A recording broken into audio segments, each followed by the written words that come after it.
오늘 말씀은 존귀함을 잊은 나에게라는 제목을 가지고 하나님의 말씀을 나누고자 합니다.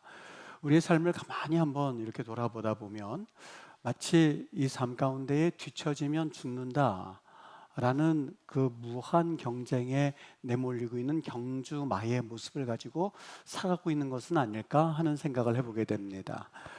SNS를 열어보면 다른 사람들과 나의 삶을 자꾸 비교하게 되는 그런 그 동영상들이 뜨곤 하죠. 누군가는 맛있는 음식을 먹고 그 먹는 것을 찍어서 인스타에 올리기도 하고 또 동영상에 보여주기도 하고 또 예쁜 여행지 풍경을 올려주면서 심지어는 카페에 앉아있는 모습조차 예쁘게 꾸며서 앉아있는 모습을 보노라면 그런 게시물 가운데에 나는 이렇게 살고 있어, 나는 이런 것 먹고 살아 라고 하는 메시지를 던져주는 것처럼 느껴지게 됩니다. 그걸 보는 우리는 나도 모르게 상대적 박탈감을 시달리게 되죠. 나는 지금 뭐 하고 있는 거지? 지금 나만 이렇게 초라한 건가 하고선 심지어는 나도 어떻게 그 부류에 꼈으면 하는 마음에서 우리는 그 동영상을 보기도 하고 인스타그램을 보기도 합니다.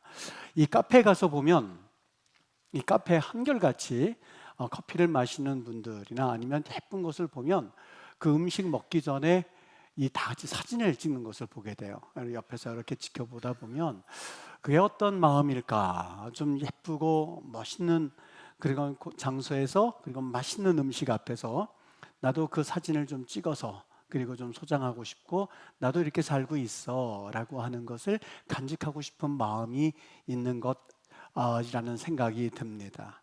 여러분, 어떻게 보면 우리가 살아가는 이 세상이 비교의 늪에 빠져서 하나님이 나에게 주시는 속도 그리고 하나님이 나에게 주신 삶의 모습이 있는데 그의 모습은 온데간데 사라져 버리고 다른 사람들의 삶과 또한 나의 삶을 경주시켜서 마치 끝없는 경주자가 되어가고 있는 것이라고 하는 생각이 들어서 오늘 말씀에서 존귀함을 잊은 나에게라는 제목을 가지고 하나님의 음성을 듣고자 합니다.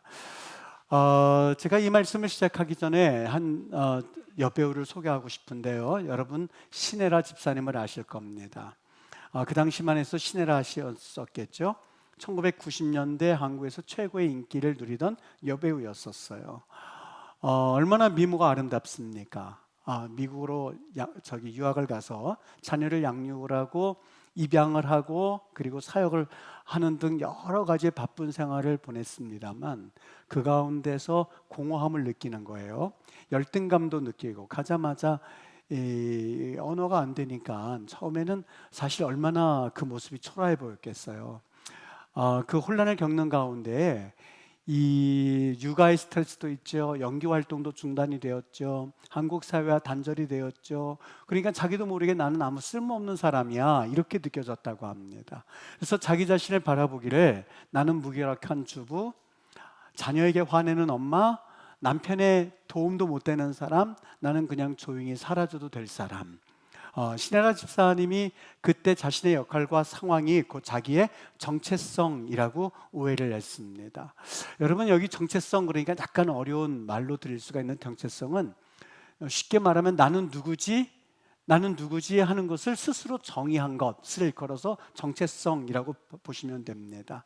나는 누구지? 다른 사람이 나를 보기에는 여배우로 생각하고 다른 사람이 나를 보기에는 참 아름다운 미모의 여배우 이렇게 생각하는 것과는 상관이 없이 그들이 나를 어떻게 보느냐가 아니라 나는 누구인가? 나는 나를 어떻게 보고 있는가? 나는 어떤 사람인가 하는 것을 스스로 생각해서 내가 결정지면 그것이 그의 정체성입니다.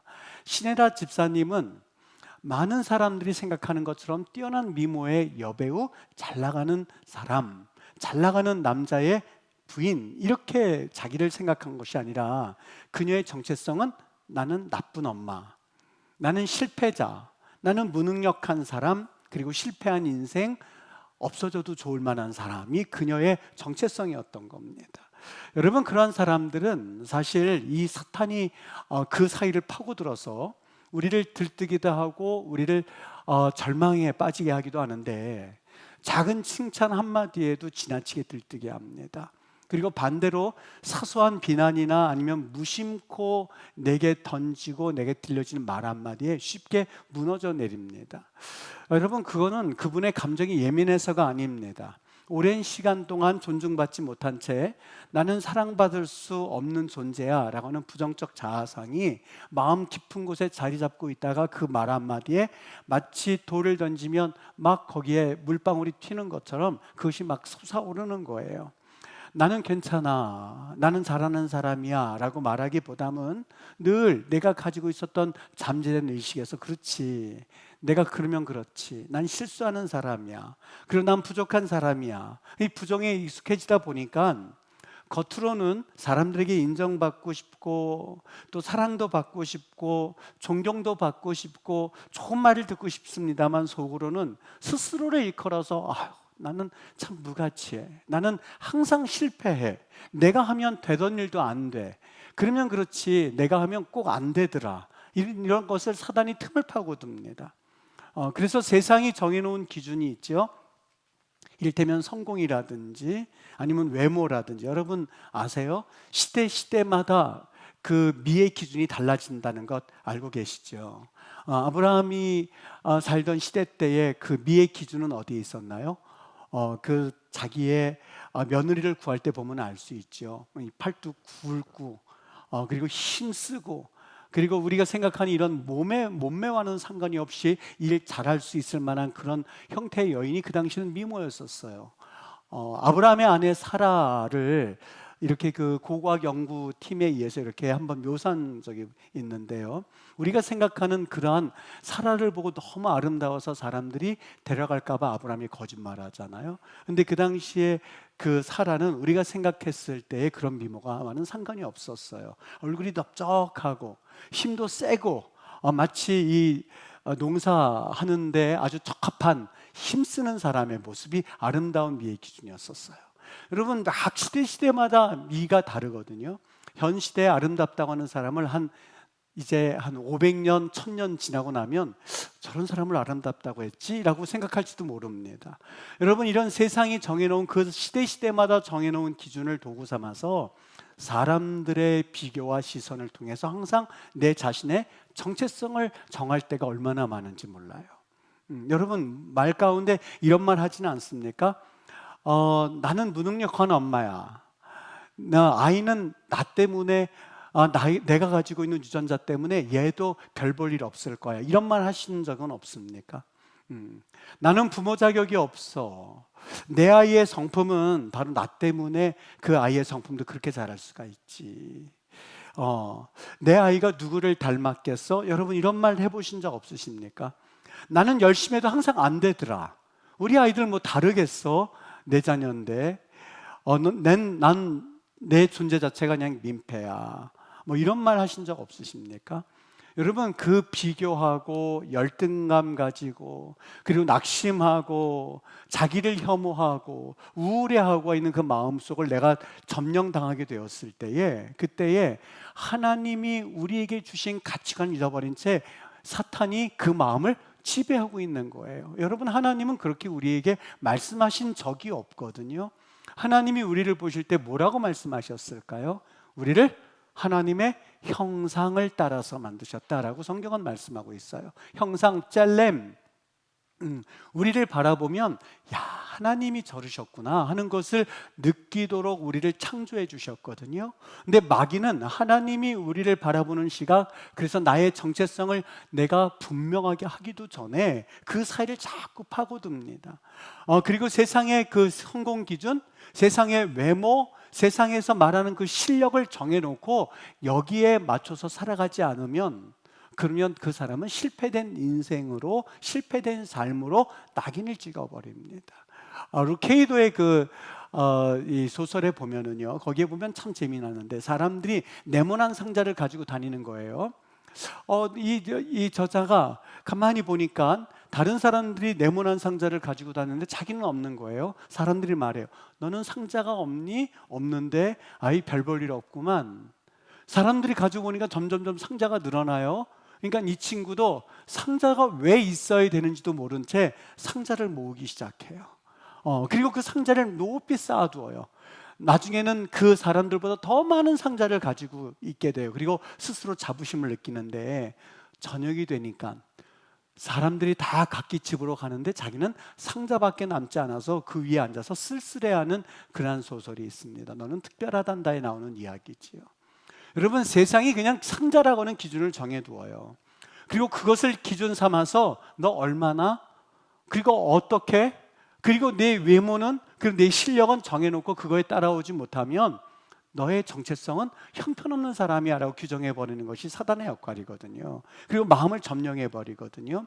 여러분, 이런 시대에 결국 우리의 영혼을 무너뜨리고자 하는 저 사단의 그 유혹 앞에서 우리가 성경적 가치관을 성경에서는 무엇라고 말씀하고 있으며 어떻게 대하고 있는가를 분명히 이야기하여서 여러분들이 이 땅을 살아가는데 진정 하나님이 우리에게 주시는 정체성을 회복하는 그런 은혜를 오늘 이 시간 성령께서 보여주시기를 주의 이름으로 축복합니다.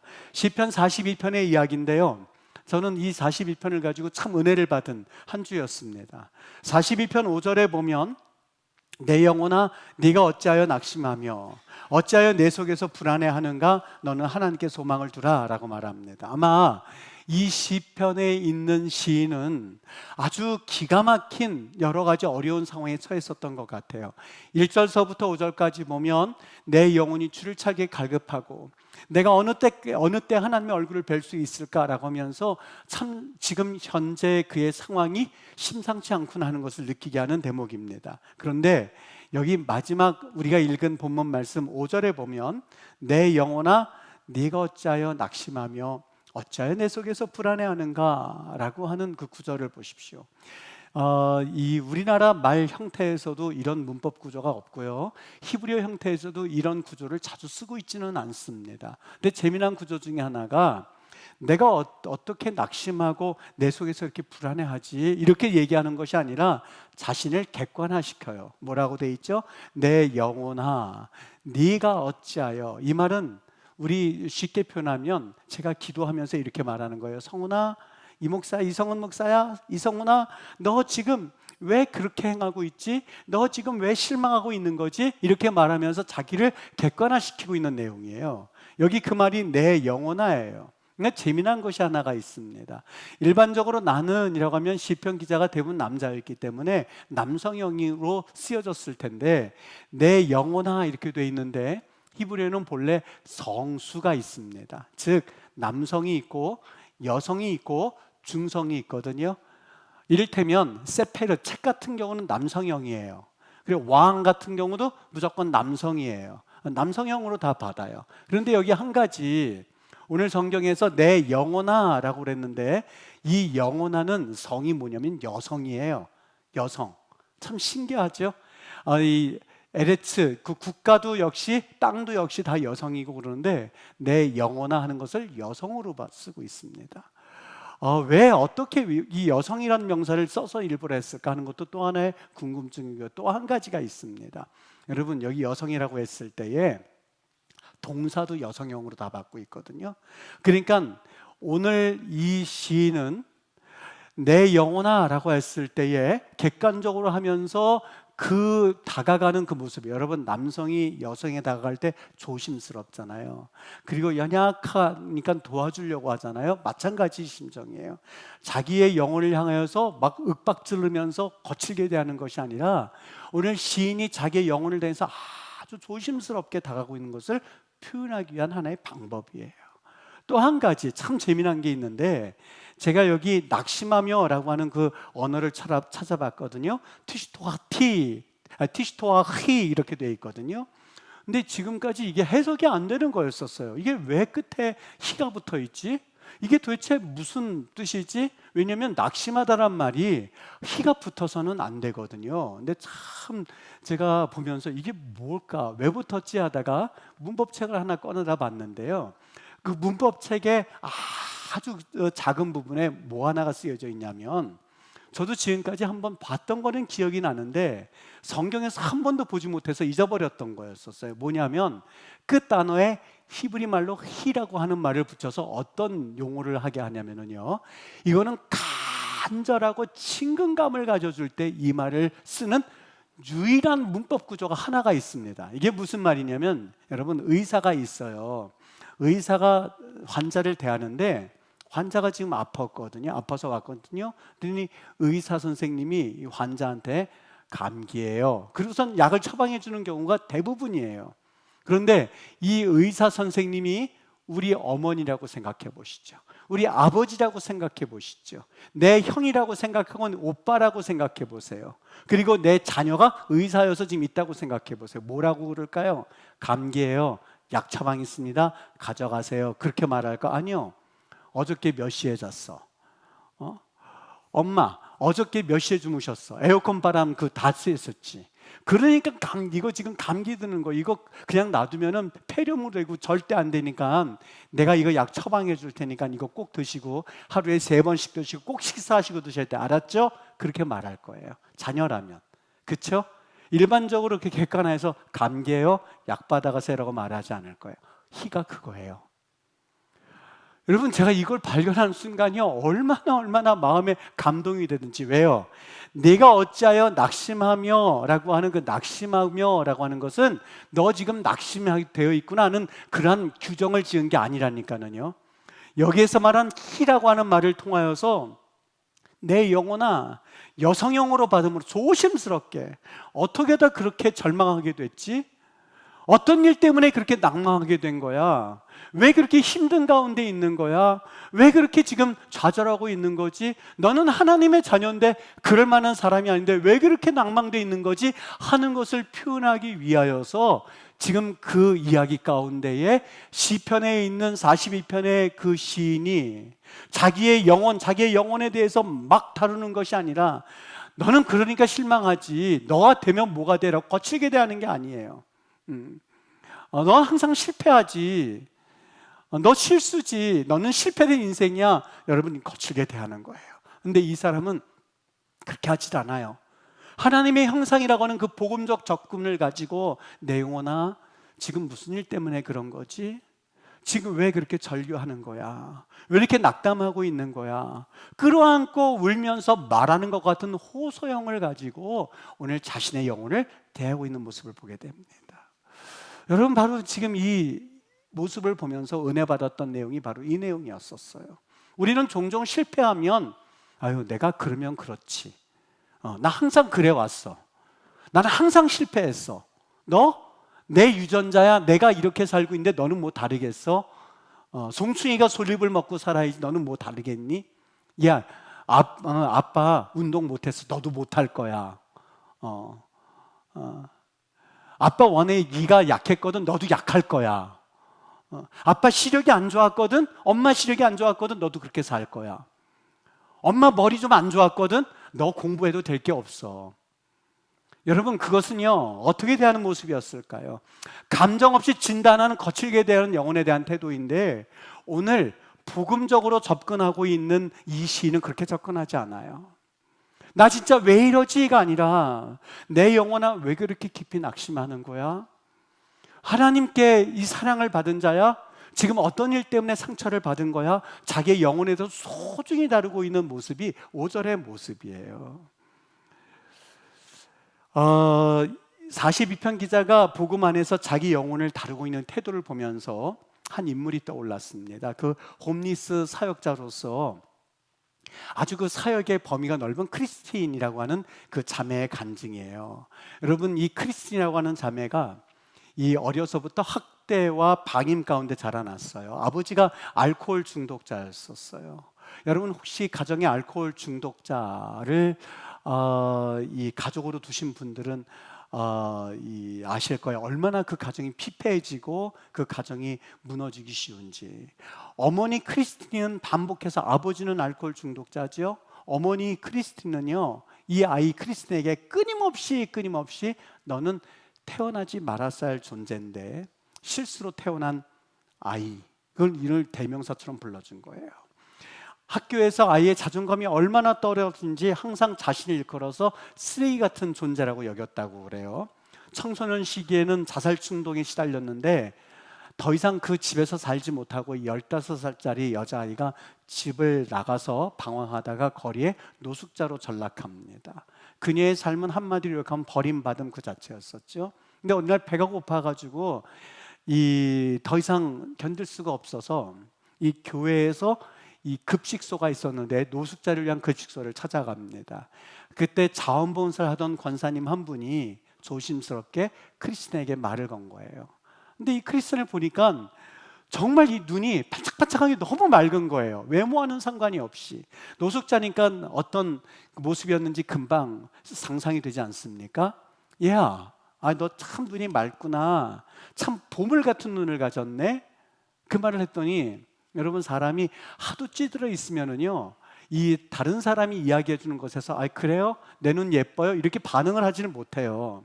너 참 눈이 맑구나. 너 보물 같은 눈을 가졌네. 그래요? 라고 말한 게 아니라, 엄마는 날 쓰레기라고 부르는데, 엄마도 있어. 엄마도 있어. 아니야, 너 쓰레기라니. 너 정말 소중한 아이거든. 그리고 하나님의 딸이야. 육신의 엄마는 자기를 쓰레기로 불렀고, 엄마는 자기에게 태어나지 말아야 할 존재로 불렀고, 실수로 태어난 존재라고 이야기했는데, 너는 아버지가 하나님이고 하나님의 딸이야. 너는 소중한 존재야. 그 말을 들었을 때에, 물론 그 말이 얼마만큼 그녀에게 믿어졌는지 모르겠지만 그 말을 자꾸 듣고 싶었던 모양이에요. 며칠 후에 교회 예배에 참석하게 됐습니다. 그 권사님이 맞아들이게 돼요. 그리고 그 아이의 옷도 챙겨주고 그러면서 그 말씀을 듣겠는데, 마침 그때 들었던 설교가 오늘 시편 42편의 말씀이었다고 그래요. 내 영혼아, 네가 어찌하여 낙심하며 네가 어찌하여 절망하는가. 너는 하나님을 바라라. 너는 내 눈에 보배롭고 존귀하며 내가 너를 사랑하였단다. 여러분, 크리스찬이 정말 하나님이 그녀에게 주시는 그 말씀을 자신에게 주시는 음성으로 듣고선, 그리고 그 말씀을 받아들입니다. 하나님이 내 아버지라고. 우리 아버지 알코올 중독자 아버지만 생각했는데 하나님이 내 아버지라고. 그리고 내가 쓰레기가 아니라 나를 보배로운 존재라고. 여러분, 약물 중독과 우울증과 그리고 자해하고 싶은 충동감과 그리고 낮은 자존감, 그리고 긴 터널을 복음의 빛으로 하나씩 하나씩 옷을 벗겨내기 시작합니다. 나는 더 이상 쓰레기가 아니야. 나는 존귀해. 나는 실패자가 아니야. 하나님도 나를 버린 존재가 아니라, 그리고 하나님께서 나를 소중한 존재라고 말씀하셔서 사단의 속삭임을 차단시키고 하나님의 음성을 듣기 시작합니다. 여러분, 그리고 그녀가 결국에는 홈리스를 위한 사역을 하는데요, 그 자신의 과거의 시절을 떠올리면서 얼마나 그 사역이 넓혀져서 그 사역이 주님 은혜 가운데 풍성한 사역이 되었는지 간증하는 그런 모습을 봤습니다. 여러분, 제가 한번 오늘 말씀을 증거하다가 저번에 한번 보여주었기에 한번 하고 싶은 마음이 들었습니다. 여러분, 제가 주보를 갖고는 있긴 합니다만, 이거를 여러분들이 금액으로 생각하셔도 됩니다. 5만 원짜리로 생각하셔도 되고 10만 원짜리로 생각하셔도 됩니다. 근데 이거를 여러분에게 드리면 누구든지 받으실 거예요. 그런데 제가 이 지폐를 꾸깃꾸깃해가지고, 그리고 이걸 이렇게 펴서 그리고 여러분에게 꾸깃꾸깃한 걸 드린다고 생각을 해보십시오. 여러분, 이거는 5만 원짜리도 될 수가 있고 10만 원짜리도 될 수 있고 100만 원짜리도 될 수 있습니다. 여러분, 꾸깃꾸깃해졌다고 해서 그 돈의 가치가 낮아지는 걸까요? 여러분에게 드리면 나 꾸깃꾸깃한 돈은 안 가질 거야, 그럴까요? 아니요, 그렇지 않습니다. 비록 꾸깃꾸깃해져서, 그래서 땅바닥에 밟혀서, 그래서 오물이 묻었다 한다 할지라도, 여러분, 그 돈을 여러분에게 드리면 저 같으면은 그걸 잘 씻어서 그래서 그걸 툭툭 털어서 다시 제 주머니에 집어넣을 것 같아요. 여러분, 내가 왜 찌질하지? 어저께 실수했어도, 내 삶이 복잡해도 그것과는 상관이 없이 우리 하나님이 우리에게 주시는 말씀이 있어요. 여러분, 어린아이가요, 넘어졌을 때, 여러분, 그 아이가 넘어지면 아저씨는 그냥 옆으로 지나가요. 아줌마들도 그냥 얼른 일어나 그래서 지나가요. 여러분, 부모님이 있다고 생각해 보시죠. 부모님이 그 옆에 있는데 아이가 넘어졌을 때 그 아이를 향해서 너 왜 이렇게 모양 칙칠 맞아? 너 그렇게 그따위로 다녀? 라고 하면서 야단치는 부모님은 없을 거예요. 어머니들 100이면 100, 얼른 일어나. 아, 씩씩하네. 씩씩하네. 아이가 울먹울먹할 때에도 아유 울지도 않네. 그러면 울먹울먹 하던 아이도 눈물이 쑥 들어가게 되죠. 여러분, 우리 하나님이 어떤 하나님이게요? 우리 아버지가 어떤 아버지게요? 우리가 넘어졌을 때 아유 그러면 그렇지, 얼른 일어나 임마, 칠칠 맞은 놈, 그렇게 말씀하실까요? 우리 하나님 아버지가 정말 그런 하나님이라고 여러분 지금까지 믿으시나요? 실패했을 때 너는 사업이 실패했으니까 네 능력은 그 정도야, 너는 살 값어치가 없어 하는 분이 정말 우리 하나님이라고 믿고 나를 그렇게 자꾸만 보시는 걸까요? 아니요. 고린도전서 3장 16절 말합니다. 너희가 하나님의 성전인 것과, 너희가 하나님의 성전이라고 하는 것을 분명히 말합니다. 하나님의 성령이 너희 안에 거하시는 것을 알지 못하느냐? 그 당시 성전은 하나님이 임하시는 장소였었어요. 그리고 모든 사람들이 그곳에 와서 하나님을 만나기 위해서 엎드렸던 장소가 하나님의 성전이었었어요. 근데 우리를 일컬어서 뭐라고 그러세요? 표현하기를 너희는 하나님의 성전이야, 너희는 하나님의 성령이 너희 안에 계셔라고 말씀을 하세요.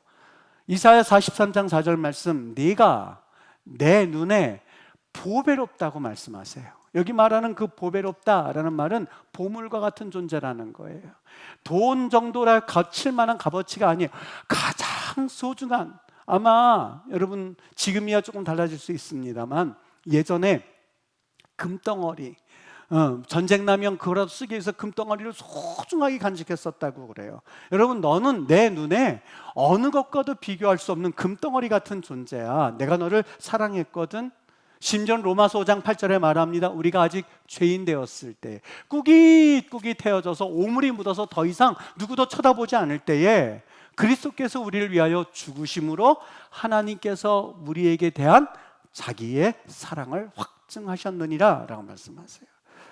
여러분, 여러분의 감정은 그럴 수 있어요. 감정은 때로는 실패된 것처럼 느껴지고 쓸모없다 그렇게 느껴질 때도 있어요. 그러나 감정과 그리고 하나님께서 나에게 주신 정체성과 일치하지 않는다는 것을 인정하셔야만 해요.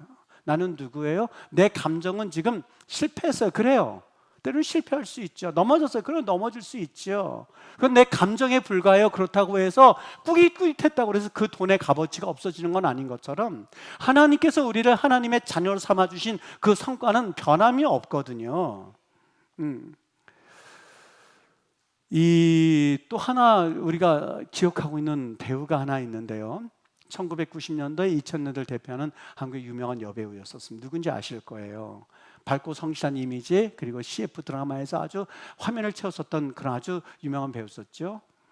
한 남자, 운동선수와 결혼을 한 이후에 양육권과 가정사 때문에 참 힘든 세월을 보냈던 자매였었고, 결국에는 아는 사람의 자살 사건에 자기가 연관이 되어 있다는 루머로 인해서 악플을 받고 결국에는 나는 용서받을 수 없는 존재야 라고 하면서 극단적인 선택을 했었던 자매입니다. 그 자매의 유언에 써져 있는 내용 중에 어떤 내용이 있냐면, 여러분, 이 뭐라고 쓰여졌냐면 정말 미모의 그 배우였었거든요. CF에서 그냥 섭외했겠습니까? 얼마나 유명했길래 그렇게 했겠어요. 근데 자기 자신을 일컬어서 뭐라고 썼냐면 나는 쓸모없는 X야. 그리고 내가 살면 뭐해? 없어지는 게 낫지. 하고 나서 생을 마감했어요. 여러분, 다른 사람이 참 너 예뻐, 다른 사람이 너 너무너무 귀한 배우야 하는 것이 무슨 상관이 있겠어요? 자기 스스로를 일컬어서 정체성, 나는 나를 어떻게 바라보고 나는 나를 누구라 하는 거에, 나는 나를 누구라고 하느냐의 질문에 대해서 나는 쓸모없는 X, 나는 살아서 뭐해 라고 하는 인간, 내가 없어지는 게 나라고 여겨지는 그 정체성으로 인하여서 사실 여러분, 그 자녀들이 지금까지 얼마나 고생하고 있습니까? 얼마나 안타깝게 살고 있습니까? 여러분, 하나님께서 우리에게 이 복음, 너는 사랑하는 내 딸이야, 너는 내 보물과 같은 존재야 라는 그 복음이 들려져서, 그래서 이 사단이 가져다주는 잘못된 왜곡되어진 삐뚤어진 정체성을 가지지 않고 하나님이 주신 복음으로 다시 한번 그 여인이 자신이 누군가를 알았다면 얼마나 귀한 은혜의 삶을 살았을까 하는 생각을 해보게 됩니다. 여러분, 이 신혜라 집사님이요, 이 회복하는 동기가 있었는데요, 자신이 너무너무 힘들어서, 그래서 나는 쓸모없는 사람이야, 실패한 인생이야, 그렇게 살던 이 집사님이 어느 날 교회에 가게 돼요. 근데 미국의 한인교회에서 예배를 드리는 중에 한 구절의 말씀에서 울면서 그 완전히 하나님 앞에 이 자복하고 무너졌던 사건이 있었는데, 바로 마태복음 3장 17절이었었어요. 저는 이 말씀을 보면서 그렇게 본 적이 없었는데, 그냥 이 말씀은 하나님이 예수님께 주셨던 말씀이거든요. 근데 이 신혜라 집사님은 이 말씀이 하나님이 자신에게 주시는 말씀으로 막 들려주기 시작했던 거예요. 그러니까 말씀의 능력이 있죠. 어떤 말씀이었느냐, 이는 내 사랑하는 자요, 내 기뻐하는 자다. 하나님이 세례받고 올라오시는 예수님을 향해서 하셨던 말씀이잖아요. 2000년 전에 하셨던 말씀이잖아요. 그 요단강가에서 하셨던 말씀이잖아요. 근데 시간과 공간을 초월한 하나님의 능력의 말씀이 신혜라 집사님에게 임하기 시작했어요. 그리고 그 여인을 바꾸기 시작했어요. 이 사랑하는 자다. 내가 너를 가장 기뻐해. 아, 그렇구나. 내가 실패된 엄마로서의 삶이 아니라, 그리고 나는 쓸모없는 존재로서가 아니라 하나님이 나를 사랑하시는 그 존재 그 자체구나. 나는 화내는 엄마가 아니라, 그게 내 정체성이 아니라 하나님이 너무너무 사랑하는 내 영혼아, 여성형이에요. 너 왜 그렇게 지금 힘들어하고 있어? 라고는 헤이라고 하는 그 말의 음성을 듣기 시작했던 거예요. 여러분, 진정한 자존감이라고 하는 것은 세상이 나를 어떻게 바라보느냐가 자존감이 아니에요. 그것은 그렇게 큰 영향을 미치지를 못해요. 세상 사람들은 내가 생각하는 것만큼 나에 대해서 관심이 없어요. 예수님 안에서 하나님이 너를 누구로 부르셨는가 하는 것이 진짜 정체성이에요. 여러분이 실패했든, 또 실수를 했든, 병이 들었든, 나이가 들어서 더 이상 나를 알아주지 않든, 아니면 여러분이 직장들을 잃었든, 대학에 떨어졌든, 많이 가졌든, 외모가 못생겼든, 세상에서 말하는 못생긴 힘이 무엇인지 모르겠지만 그렇게 되었든, 내가 뚱뚱하든, 내가 전혀 볼품이 없든 상관이 없이, 여러분, 하나님은 나를 위하여서 자신의 피를 흘려가면서 나를 값주고 산 사랑받는 자녀예요. 그게 우리의 정체성이에요. 내 영혼아, 네가 어찌하여 낙심하며 어찌하여 내 속에서 불안해하는가? 너가 왜 이렇게 낙심을 하고 있어? 나는 네가 현재의 눈으로 너를 바라보지 않기를 바래. 그 말씀의 의미는 하나님께서 너를 바라보시는 눈으로 너를 바라봐. 여러분, 이 정체성을 분명히 가져야 나와 함께 생활하는 아내, 나와 함께 생활하는 남편, 나를 믿고 따라오는 우리 자녀들이 그 정체성이 흔들리지가 않아요. 아버지, 어머니가 하는 그 말 한마디에 자녀들의 정체성이 얼마나 흔들리는지 몰라요. 내 자녀로 태어난 이상 너희들 뭐 다를 게 있는 줄 알아? 그 한마디만 해요. 이건 폭탄이에요. 이거는요. 이건 폭탄이에요. 하나님께서 너에게 얼마나 귀중한데 한번 해볼래? 여러분, 그 한마디를 가지고 자녀는 살아나는 거거든요. 한번 해봐. 하나님이 도와주실 거야. 아빠 못했잖아. 나는 못했지. 나는 나고 하나님은 너에게 또 특별한 계획이 있단다. 너는 특별하단다. 그 이야기를 한번 들으면, 그 이야기를 들은 자녀와 송충이는 솔잎 먹고 살아야지 마 하는 거하고는요, 여러분, 삶 자체가 전혀 다른 삶이에요. 두 가지만 말씀드릴 테니 여러분 한번 실천해 보세요. 앞으로 여러분의 정체성과 기분을 분리하세요. 기분을 분리하세요. 우리 기분에서는 난 쓸모없는 사람, 난 가치없는 기분이 들 때가 있을 수 있어요. 그런 기분이 들 때가 있어요. 떨어지고 안 되고 쫓겨나고 힘들고 어려우면 그저 난 가치없는 그런 사람인 것 같아 하는 기분이 들 수가 있어요. 근데 명심하세요. 따라해 보세요. 내 기분은, 크게 따라 하셔야 돼요. 이거요. 내 기분은 내 가치가 아닙니다. 진짜 건강한 사람은요, 나 오늘 좀 기분이 좀 그래. 다른 사람이 나에게 말하는 것을 신경 쓰이면 내가 왜 뭘 잘못했지 이게 아니라 오늘 다들 왜 그러지? 그래서 그냥 걸어가는 거예요. 그리고 하나님은 나를 너무 소중히 여기시는 하나님이야. 하나님 감사합니다. 하나님 감사합니다. 주님 감사합니다. 할렐루야 말할 수 있는 사람이 건강한 사람이에요. 믿으십니까? 여러분 꼭 기억하세요. 정체성과 기분을 분리하세요. 우리의 정체성은 뭐라고요? 하나님의 보물이에요. 세귤라, 그 말은요 보물 같은 존재예요. 이 세상에 어디서 찾아볼 수 없는 유일한 보석이에요. 보석 형태가 다 모양이 다른 것처럼 보석이에요. 여러분의 기분과 여러분 정체성을 동일시하지 마세요. 달라요. 그런 기분이 들 때도 있지만 하나님이 우리에게 준 정체성, 하나님의 형상이에요. 하나님이 우리를 보물로 여기셨어요. 하나님의 성전이라고 그러셨어요. 하나님께서 우리를 아직 죄인 되었을 때에 주님께서 피를 흘리셨기 때문에 하나님의 피값을 산 사람들이에요. 여러분, 공주가 그 홈리 싸던 사람이 너 참 보배로 같은 하나님의 공주라 했을 때 실감이 되지는 않았겠죠. 그런데 시간이 가면서 자꾸 하나님의 말씀을 들으면서 분리시키기 시작하는 거예요. 자기의 현재 상태와 하나님이 나에게 준 정체성과 분리하기 시작하는 거예요. 그렇지, 하나님이 나를 공주로 부르셨지, 하나님이 나를 왕자로 부르셨지 라고 하면서 분리시키면서 나를 하나님의 정체성으로 받아들이기 시작하는 거예요. 두 번째, 비교를 멈추세요. 비교하지 마세요. 쟤는 예쁜데 나는 왜 이래? 여러분, 지금은 그럴 수 있죠. 지금은 저 몸짱이 더 위대해 보일 수 있었지만 지금 저 이 배 나온 거 어떻게 보면 100년, 200년, 300, 500년 되면 제가 더 멋있다고 느껴질 수도 있어요. 꿈 같은 얘기긴 하지만 그럴 수 있어요. 여러분, 분명히 그럴 수 있어요.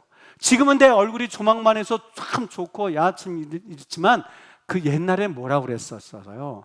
여러분, 연예인들 많은 거 보면 너무 부러워하지 마세요. 여성들이 얼굴 주먹만 하다 이래요. 그냥 속으로 옛날에는 얼굴 작으면은요 그 욕했어요. 쥐 같다고. 그 기억나세요? 옛날 그랬었어요. 근데 지금은 그게 미모의 최고의 가치예요. 여러분들 한 1000년만 지나 보십시오. 여러분, 이만한 얼굴이요 최고의 최고. 진짜 귀한 얼굴들이 될 거예요. 비교하지 마세요. 비교하지 마세요. 쟤는 예쁜데 나는 왜 이래? 그러지 마세요. 쟤는 대기업인데 나는 왜 작은 회사지? 그러지 마세요. 그러지 마세요. 쟤는 좋은 학교에 다니는데 나는 이러지 마세요. 저 사람은 좋은 차 타고 다니는데 나는, 저 사람은 좋은 집 나는, 이렇게 하지 마세요. 하나님이 우리를 걸어서 에베소서 2장 10절 포이에마 기억하시나요? 2장 10절 읽어드릴게요. 우리는 그가 만드신 바라. 우리는 그가 만드신 바라. 그리스도 예수 안에서 선한 일을 위하여 지으심을 받은 자니 이 일은 하나님이 전에 예비하사 우리로 그 가운데서 행하게 하려 하심이라. 여러분, 우리가 그 작품을 볼 때에 작품과 작품을 비교하지를 않죠. 그건 철칙입니다. 어떤 작품을 볼 때 그냥 있는 그대로 보죠. 야, 멋있다. 야, 참 너무너무 훌륭하다. 이렇게 하지, 아유, 저 작품과 이 작품을 비교하지를 않습니다. 여러분들은 하나님의 포이에마 작품이에요. 우리는 그가 만드신 바라. 하나님이 우리를 만드신 작품들이에요. 그러니 절대 비교하지 마세요. 오늘부터 당당하게 다니세요. 얼굴 큽니까? 그리고 내 눈이 작습니까? 상관하지 마세요. 하나님 참 감사합니다. 내게 이런 귀한 작품을 만들어 주셔서 감사합니다. 하나님, 다른 사람들은 나를 실패했다고 하지만 하나님은 나를 하나님의 거룩한 작품으로 만들어 주셔서 감사해요. 여러분, 제가 이 말씀 할 테니 따라해 보고 우리 말씀 마치도록 할게요. 따라해 보시죠. 나는 실패한 적은 있어도 실패한 존재는 아닙니다. 네, 맞습니다. 실수할 수는 있지만 여러분들은 여전히 하나님께 어떠한 존재요? 존귀한 존재. 예수님의 보혈로 산 소중한 사람이 여러분과 나의 모습입니다. 오늘 이 말씀 가지고 여러분 한 주간 살아갈 때에 하나님이 힘 주시고 은혜 주실 줄 믿습니다. 그리고 당당하게 하나님의 자녀로 살아가시길 바랍니다. 여기 오늘 존귀함을 잊은 나에게, 정말 시편 42편의 그 시인은 여성으로 표현하면서 자기 영혼을 소중하게 다뤘어요. 막 다루지 않았어요. 소중하게 여겼어요. 그리고 희란 말을 붙여서 정말 그 소중한 존재에게 하나님이 나를 너무 소중하게 여겼는데 나도 너무너무 소중한 존재인데 라는 말을 사용함으로써 자기 자신을 바라보면서 참 아름답게 바라봤던 이 시편 42편의 고백이 오늘 이 현대 시대에 잘못된 가치관을 가지고 우리를 넘어뜨리려고 하는 사단의 그런 음흉한 계획 가운데 우리가 이겨나갈 수 있는 유일한 말씀인 줄 믿으시고 41편 5절을 가지고 싸워서 승리하십시오. 싸워서 승리하시고 실패한 적은 있어도 실패한 존재가 아니라는 것을 믿으시고 하나님 앞에 다시 한번 든든히 서서 나갈 수 있게 되기를 주의 이름으로 축복합니다.